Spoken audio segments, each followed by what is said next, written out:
Hello बच्चों, welcome to Hindi पाठशाला। आज हम पढ़ेंगे छोटा जादूगर, जिसके लेखक हैं जयशंकर प्रसाद। तो बच्चों, एक बच्चे की कहानी है यह, और इस कहानी में लेखक ने बाल मन की कोमल भावनाओं का मार्मिक चित्रण किया है। इस पाठ के माध्यम से बच्चों में अपने माता पिता के प्रति आदर सम्मान की भावना को विकसित करने और धैर्य के साथ जीने की प्रेरणा दी है। तो चलिए बच्चों, कहानी को शुरू करते हैं। कार्निवाल के मैदान में भीड़ लगी थी। चारों ओर बिजली जगमगा रही थी। हंसी और विनोद का कलनाद गूंज रहा था। मैं एक छोटे से फुहारे के पास खड़ा था। वहीं पर एक लड़का चुपचाप शरबत पीने वाले को देख रहा था। उसके गले में फटे कुर्ते के ऊपर से एक मोटी सी सूत की रस्सी पड़ी थी और जेब में कुछ ताश के पत्ते थे। उसके मुंह पर दुख की गंभीर छाया के साथ धैर्य की रेखा थी। मैं उसकी ओर न जाने क्यों खिंचता चला गया। उसके अभाव में भी पूर्णता थी। मैंने उससे पूछा, क्यों जी, तुमने इसमें क्या देखा? मैंने सब देखा है। यहाँ पर चूड़ी फेंकते हैं, खिलौने पर निशाना लगाते हैं, तीर से नंबर छेदते हैं। मुझे तो खिलौने पर निशाना लगाना अच्छा मालूम हुआ। जादूगर तो बिल्कुल निकम्मा है। उससे अच्छा तो ताश का खेल मैं ही दिखा सकता हूँ, लड़के ने बड़े विश्वास से कहा। उसकी वाणी में कहीं कोई रुकावट न थी। मैंने पूछा, और उस पर्दे में क्या है? वहाँ तुम गए थे? नहीं, वहाँ मैं न जा सका, टिकट लगता है। मैंने कहा, तो चलो, मैं वहाँ तुमको ले चलता हूँ। मैंने मन ही मन कहा, भाई, आज के तो तुम ही मेरे मित्र हो। उसने कहा, वहाँ जाकर क्या कीजिएगा? चलिए निशाना लगाया जाए। मैंने उसकी हाँ में हाँ मिलाते हुए उससे कहा, तो फिर चलो, पहले शरबत पी लिया जाए। उसने स्वीकार सूचक सिर हिला दिया। मैं उस बच्चे को लेकर शरबत पिलाने चला गया। लोगों की भीड़ में जाड़े की संध्या भी काफ़ी गर्म हो चली थी। हम दोनों ने शरबत पिया। शरबत पीने के बाद हम दोनों निशाना लगाने पहुँचे। राह में ही मैंने उससे पूछा, तुम्हारे घर में और कौन कौन है? माँ और बाबूजी। उन्होंने यहाँ आने के लिए तुमको मना नहीं किया? तभी लड़के ने कहा, बाबूजी जेल में हैं। क्यों? देश के लिए, वह गर्व से बोला। और तुम्हारी माँ? वह बीमार है और तुम तमाशा देख रहे हो? उसके मुंह पर तिरस्कार की हंसी फूट पड़ी। वह कह उठा, तमाशा देखने नहीं, दिखाने निकला हूँ। कुछ पैसे ले जाऊंगा तो माँ को पथ्य दूंगा।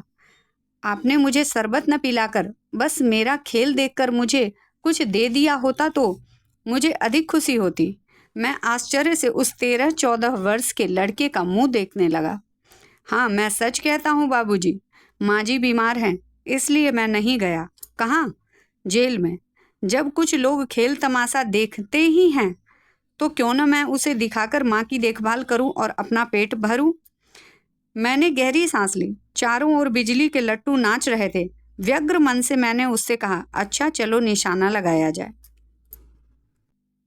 हम दोनों उस जगह आ गए जहां खिलौनों को गेंद से गिराया जाता था। मैंने 12 टिकट खरीदकर उस लड़के को दे दिए। वह निकला पक्का निशानेबाज। उसकी गोई गेंद खाली नहीं गई। देखने वाले सब दंग रह गए। उसने 12 खिलौनों को बटोर लिया, लेकिन उठाता कैसे? कुछ मेरे रुमाल में बंधे, कुछ जेब में रखे गए। लड़के ने कहा, बाबूजी, आपको तमाशा दिखाऊंगा, बाहर आइए, मैं चलता हूँ। इतना कहकर वह 9-2-11 हो गया। मैंने मन ही मन कहा, इतनी जल्दी आंखें बदल गई। मैं थोड़ा घूम फिर कर पान की दुकान पर आ गया।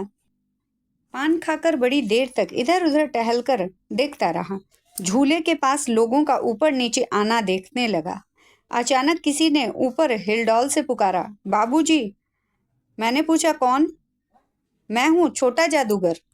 अब लेखक अपने परिजनों के साथ कोलकाता के बोटानिकल गार्डन में बैठे हुए हैं, लाल कमलिनी से भरी हुई एक छोटी सी झील के किनारे।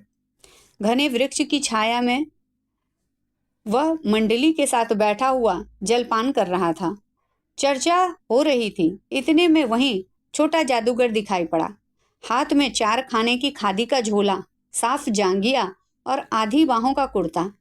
सिर पर मैला रुमाल सूत की रस्सी से बंधा था।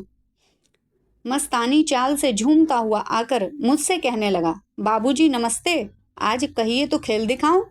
नहीं जी, अभी सब लोग जलपान कर रहे हैं। फिर उसके बाद क्या गाना बजाना होगा बाबूजी? नहीं जी। मैंने थोड़ा क्रोधपूर्ण स्वर से बोलना शुरू ही किया था कि तभी श्रीमती जी बोल पड़ी, दिखलाओ जी, तुम तो अच्छे भले आए तो कुछ मन बहल जाए। मैं चुप हो गया क्योंकि श्रीमती जी की वाणी में वह माँ की सी मिठास थी जिसके सामने किसी भी लड़के को रोका नहीं जा सकता था। उसने खेल आरंभ किया।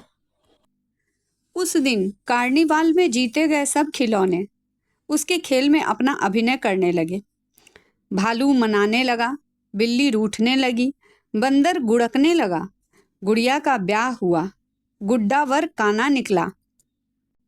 लड़के की वाचाल से ही अभिनय हो रहा था। सब हंसते हंसते लोटपोट हो गए। मैं सोच रहा था, इस लड़के को परिस्थितियों ने कितना शीघ्र चतुर बना दिया है। यही तो संसार है। ताश के सब पत्ते लाल हो गए, फिर सब काले हो गए, गले की सूत की डोरी टुकड़े टुकड़े होकर जुड़ गई। लट्टू अपने से नाच रहे थे। मैंने कहा, अब हो चुका, अपना खेल बटोर लो, हम लोग भी अब जाएंगे। श्रीमती जी ने धीरे से उसे 1 रुपए दे दिए। वह उछल पड़ा। मैंने कहा, लड़के? लड़के ने कहा, मुझे लड़का मत कहिए, छोटा जादूगर कहिए। यह मेरा नाम है, इसी से मेरी जीविका है।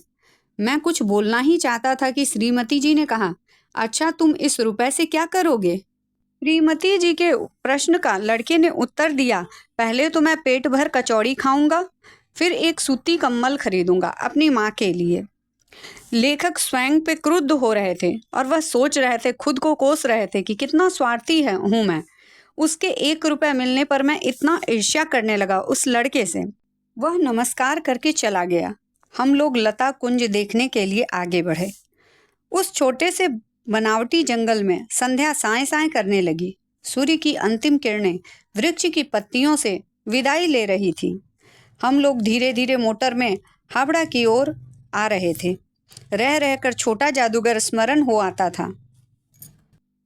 कुछ दूर जाने पर मैंने देखा, सचमुच वह एक झोपड़ी के पास कंबल कंधे पर डाले खड़ा है।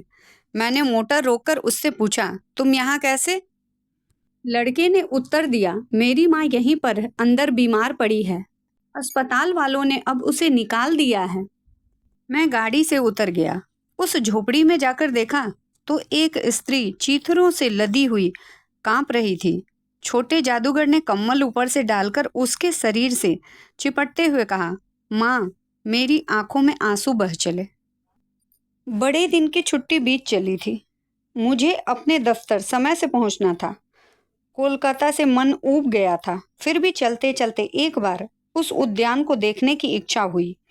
साथ ही साथ जादूगर भी दिखाई पड़ जाता तो और भी अच्छा होता। लेखक ये मन ही मन सोच रहे हैं। मैं उस दिन अकेले ही चल पड़ा। जल्दी लौट आना था।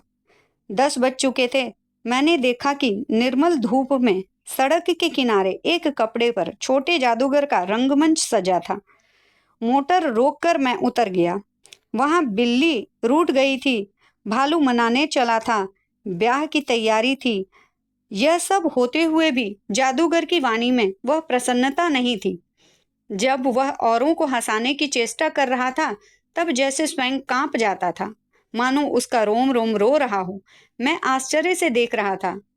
खेल समाप्त हो जाने पर पैसे बटोर कर उसने भीड़ में मुझे देखा। वह जैसे क्षण भर के लिए स्फूर्तिमान हो गया। लेखक बच्चे की पीठ थपथपाते हुए उससे पूछते हैं, आज तुम्हारा खेल जमा क्यों नहीं? लड़के ने कहा, माँ ने कहा था कि आज तुरंत चले आना, मेरी अंतिम घड़ी निकट है। अविचल भाव से उसने कहा। छोटा जादूगर ने, तब भी तुम खेल दिखाने चले आए? लेखक उससे कह रहे हैं। मैंने क्रोध से कहा, मनुष्य के सुख दुख के माप का अपना ही साधन तो होता है, उसी के अनुपात में वह तुलना करता है।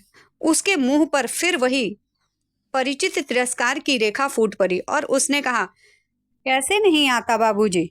क्षण भर में मुझे अपनी भूल का अनुभव हुआ। शीघ्र ही उसके झोले को मैंने गाड़ी में रखवाया और उसे भी बैठाते हुए कहा, जल्दी चलो। मोटर वाला मेरे बताए मार्ग पर तेजी से चल पड़ा। कुछ ही मिनटों में मैं झोपड़ी के पास पहुंच गया। जादूगर दौड़कर झोपड़ी में माँ माँ पुकारता हुआ घुसा। मैं भी उसके पीछे था, किंतु स्त्री के मुंह से बे निकल कर रह गया। उसके दुर्बल हाथ उठकर गिर गए। जादूगर उससे लिपट कर रो रहा था। मैं स्तब्ध था। उस उज्जवल धूप में समग्र संसार जैसे चक्र के समान मेरे चारों ओर घूमने लगा था। तो कहानी यहीं पर ख़त्म होती है बच्चों। दोस्तों के साथ इस कहानी को ज़रूर शेयर कीजिएगा, लाइक और सब्सक्राइब कीजिएगा। कहानी कैसी लगी आप लोगों को कमेंट में ज़रूर बताइएगा। Thank you.